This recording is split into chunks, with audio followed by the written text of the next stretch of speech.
বিশ্বের বৃহত্তম mangrove forest সুন্দরবনে রয়্যাল বেঙ্গল টাইগারের সংখ্যা এখন ১২৫টি। বনের বিভিন্ন অংশে সম্প্রতি বেড়েছে বনরাজের আনাগোনাও। বন বিভাগের দাবি, বাংলাদেশ অংশে বেড়েছে বাঘের সংখ্যা। তবে উদ্বেগও কম নয়। বিশেষজ্ঞ সতর্ক করছেন, প্রাকৃতিক দুর্যোগ, চোরা শিকারীদের কারণে এখনও পুরোপুরি নয় বাঘের আবাসস্থল। বাঘ দিবসে রফিউল ইসলাম টুটুলের রিপোর্ট।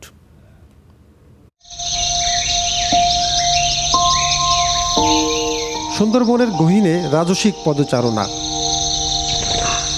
কখনো বন বিভাগের সামনে আয়েশি হাঁটাহাঁটি, কখনো সাঁতার কেটে নদী পারাপারের দৃশ্য ধরা পড়েছে বনকর্মীদের ক্যামেরায়। বন বিভাগের তথ্য অনুযায়ী ২০১৫ সালে বনে বাঘ ছিল ১০৬, ৩ বছর পর জরিপে পাওয়া যায় ১১৪টি। ২০২৪ সালে সবশেষ ক্যামেরা ট্র্যাপ জরিপ অনুযায়ী সুন্দরবনের বাংলাদেশ অংশে এখন বাঘের সংখ্যা ১২৫টি, অর্থাৎ গত এক দশকে ধীরে ধীরে বেড়েছে বাঘের সংখ্যা। এর সাথে আছে উদ্বেগের কিছু খবরও। জলবায়ু পরিবর্তনের কারণে সমুদ্র পৃষ্ঠের উচ্চতা ও লবণাক্ততা বাড়ছে সুন্দরবনে। ঘূর্ণিঝড়, জলোচ্ছ্বাসের কারণেও বদলে যাচ্ছে পরিবেশ, ঝুঁকিপূর্ণ হয়ে উঠছে বন্যপ্রাণীর আবাসস্থল।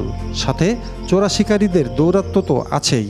জরুরি ভিত্তিতে এই সুন্দরবনের কোর জোনটা ঘোষণা করতে হবে এবং গ্যাজেট রেগুলেশন করতে হবে।